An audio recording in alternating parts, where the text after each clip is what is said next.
Hey guys, welcome back to the channel. Welcome back to another video. We have another FPL draft selection video for you guys. I can assure you both Yelena and my team is totally different from our initial draft. And also thank you guys so much for the love on that video. We got over 1.5k views, which I can't believe. That's amazing. So thank you so much. But Yelena, how's it going? How are you doing?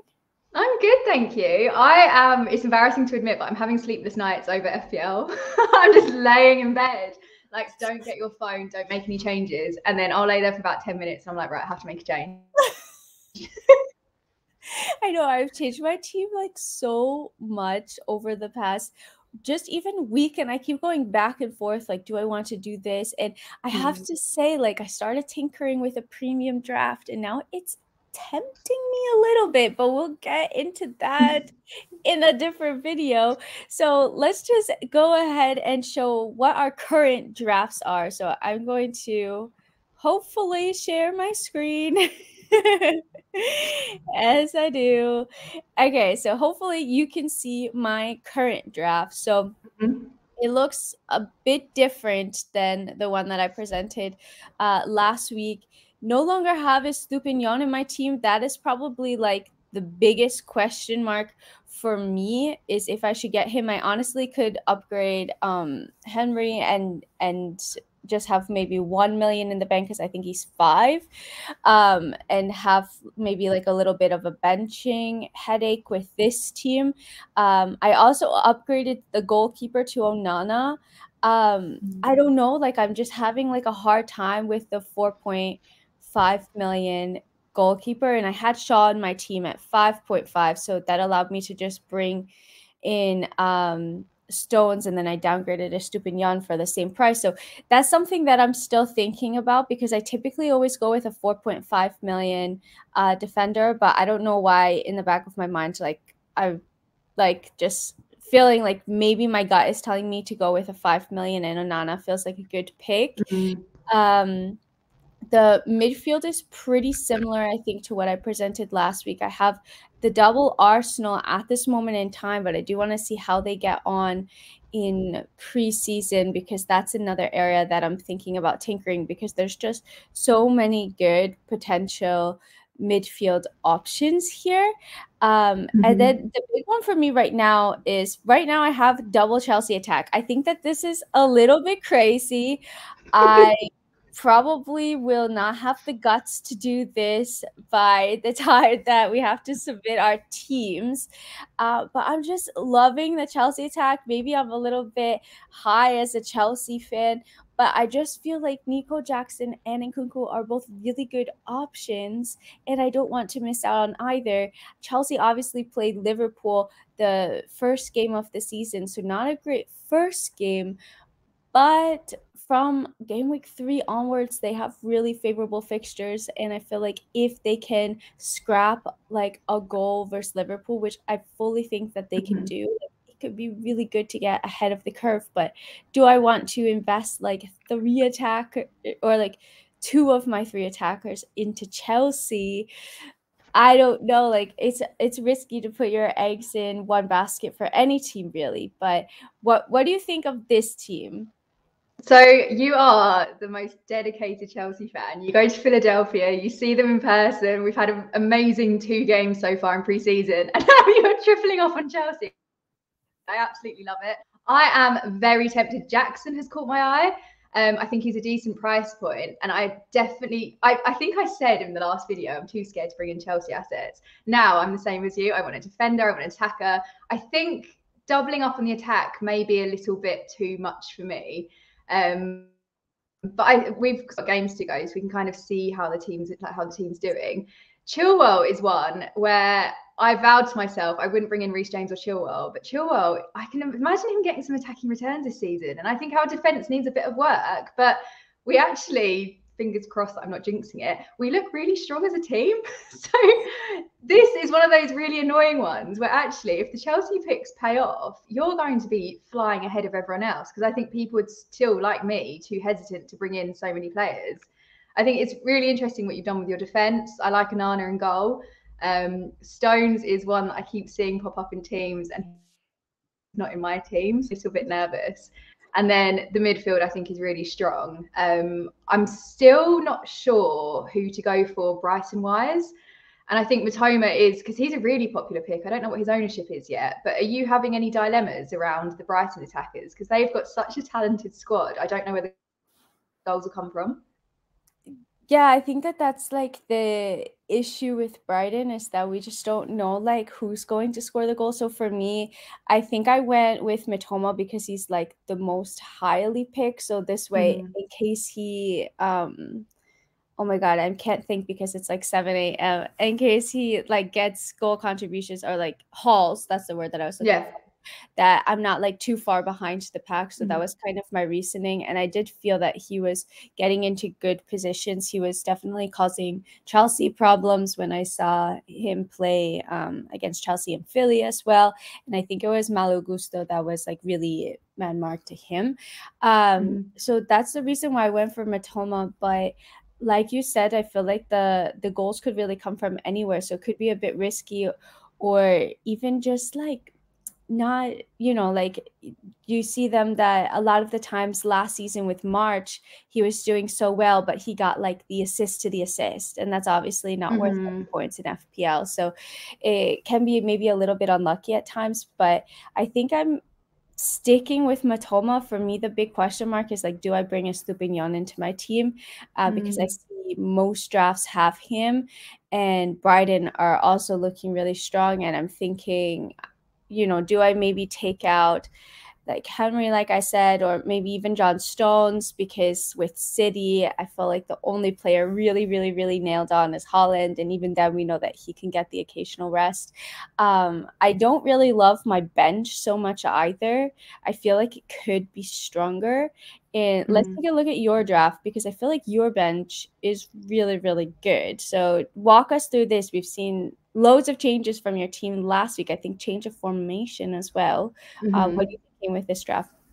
So I'm not fully set on keepers yet, and I'm tempted, like you, to take out Estepinian and potentially bring in Still. After his performance last night, I am so impressed. However, I don't know if he's going to be first choice goalkeeper. So that's where I'm kind of hesitant bringing in a Brighton keeper at the moment. The rest of the defence, I'm fairly happy with. Midfield, so I brought in Eze because I really, really like the Sheffield United opening fixture. And then my plan is to bring in Gibbs White in the second game week, which means that I'm going to be already using a free transfer. But Gibbs White, I can't remember who they're playing at home against, but it's a really appealing fixture, newly promoted team, I think. And I've just got a soft spot for Forest, so I feel like I need to get a Forest player in there. The rest of the midfield, I picked Gross because he's on penalties, but again, I'm kind of doubting myself. I'm not 100% set on that. And I've also, after last week talking about why I've gone Rashford over Fernandez, I was wrong. I said Rashford's in penalties. He's not, it's Fernandez. And now I'm getting a bit of a fear not having Fernandez in my team. So that's one I may tinker around with in the next couple of weeks. And then looking at my forwards, Haaland, obviously, no-brainer. Brentford haven't been as strong as I expected so far in pre-season. I don't normally base all decisions on pre-season games, but I'm a little bit nervous about their attack at the moment. So this is a position that could change. And then I've also got Ollie Watkins, who's benched for the first game week, but then the fixtures improve. But I want to get your views on this. I was thinking of taking out Erdegaard and bringing in Tross instead, who is 1.5 million cheaper. And then that means if I do need to mix and match my Brentford players, I could actually then upgrade to Jackson and I'll have 1.5 million in the bank. So I'm quite tempted to do that for flexibility. Yeah, I think that could be super interesting as well. Why don't you could also just have like Gibbs White in your team and then start Watkins? Does the money does the money work for that move as well, so that you don't have to like do a transfer? So it does, but then I don't know who I take out of my midfield because I'm quite set. I definitely want two Arsenal attackers. I don't want Rashford to move, and I think I'll need a Brighton attacker. So there's no room for him really, apart from in that Eze spot. Unless I'd scrap the Eze Palace opening fixture, but I could just see him hauling. You know when you have a feeling. Yeah, I totally get that. And I feel like if you have a feeling about it, then you should just go for it, because that's something that I didn't pay attention to last season and I ended up regretting it. So if you feel that Eze is going to hold, like, then like listen to your guy and keep him in your team. I will say, like, I think for me, like, I'm trying to have some money in the bank. So I like what you suggested, maybe of trying to downgrade one of the Arsenal attackers to Trossard. The only thing, I haven't watched Arsenal in preseason yet, and I'm just not sure with how they're lining up. I know last season that he was coming off of the bench, or maybe alternating with Martinelli a bit. And that's something that I was thinking about as well. Like, are they even set set attackers now with Havertz coming in and all of that? So I definitely like have to educate myself and watch some Arsenal preseason games. I just been watching like all the Chelsea ones because I'm so excited we're actually playing good football. But that's something that I think would be worth thinking about. Try to see like where else you could get some money in your team. Just Could, because I had a yeah, concern with Trossard, again, because of the minute situation, but I think he scored 2 goals yesterday. And may watch it, so this may be wrong, but I think he did get taken off early, but he'd already scored 2 goals. So I'm kind of, and like last season, I had him benched I had him as a Brighton player, and then he just stayed on my team for a while. And then I got rid of him because of the minutes issue. And then the week that I got rid of him, he scored. So I don't know whether he's one of those players that will just come explosive, have involvement, and still get you those points. And it's that balance between going for them because they're nailed for minutes versus what they could actually do, even if they're on there for a short period of time. So definitely one to watch. Totally. Yeah, I think that's a really good point, and that's kind of why I was thinking about Nico Jackson as well, because I felt like he hasn't gotten, I think he's gotten like 45 minutes in each game that he's played, but he has 3 goals and 3 assists in 3 games. So if Trossard is one of those players that, you know, isn't going to require a ton of time, even if they're benched and can come on with 20, 30 minutes and get goal contribution, then I think it's worth it, just to give you as well like flexibility in case you want to, like, something comes up and you decide not to go for the Gibbs White move, and then you want to like have a little bit of money in the bank to be able to tinker without having to make like 2 transfers, because that's what always happens to me. Like, I have 0 in the bank and then I want to make a move and then I don't have the money, then I end up taking a -4, and then I'm like, oh my god, I just like have started the season terrible. So I try really, really hard to not do that this season. This will take us nicely into our next video, but this is why I'm quite tempted to bring in premium assets so that you've got all of that money, but then it would only take one transfer to upgrade someone else in your midfield because it's technically cheaper and things. So I don't know whether to start off expensive players, then work my way down, or have in the bank and kind of, I don't know. But at the moment, I've got nothing in the bank and it's making me very nervous. Yeah, no, I get that. I get that. I do really like the look of this team, and I really like that it's not so template. That you really have like a couple of interesting picks in there that I haven't seen on like Twitter and other YouTube videos as well. So I think it's really cool that you're playing your own game. It'll be really cool until my rank plummets. And then it will be template FC. That's how I feel. Are there any players like in your team or in my team that you think, oh, these are like super missing from these teams that are like starking? Oh my god, I can't think because I just woke up. Like, that it's like really surprising that they're not in there. So I think it depends who you are. Because I think I look at both of our teams and I go, you know what, we've got it covered. And obviously we're very conscious you can't have every team from every player from every team that's good. But we're both missing Liverpool assets. And after how they were the other day, I was tinkering. I was bringing in Salah, trying to bring in Trent again, who's now out of my team. I was trying to bring in Darwin. I made a differentials video a couple of weeks ago. I had Darwin in there, but I was like, I would never pick him. But if you're interested, these are his stats, blah, blah, blah. And now I'm like, I might bring in Darwin. So I think that's probably the biggest I guess, red Oh my flags god, with our totally. teams. But we're Totally. just putting focus. I mean, you're focused on Chelsea, understandably, because at the moment we're on fire. But we're putting focus on Arsenal, on Brighton, and I think, I don't know, it's trying to find a balance and not spreading ourselves too thin, trying to get every single good player. Yeah, it's so true. And my problem is just that I actually did have Trent in an initial draft, but the assets are so expensive. And I just felt like once I took him out, I had like a little bit more money to be able to do different things. But it's so true. Like I've completely forgotten about Liverpool. It's just like, ah, they've had a bad season. So I'm not even considering them. But they like it is something that could be really risky not having any Liverpool assets whatsoever. Just like struggling to see how I can fit them into my team. What scares me is their second fixture this season is against Bournemouth. And do you remember last year they won Oh my 7-0? Now, Sam's involved, so maybe that's one to not be as concerned about. But imagine if you do suddenly have this Darwin haul out of nowhere, Trent goes mad, they keep a clean sheet. We're going to be struggling.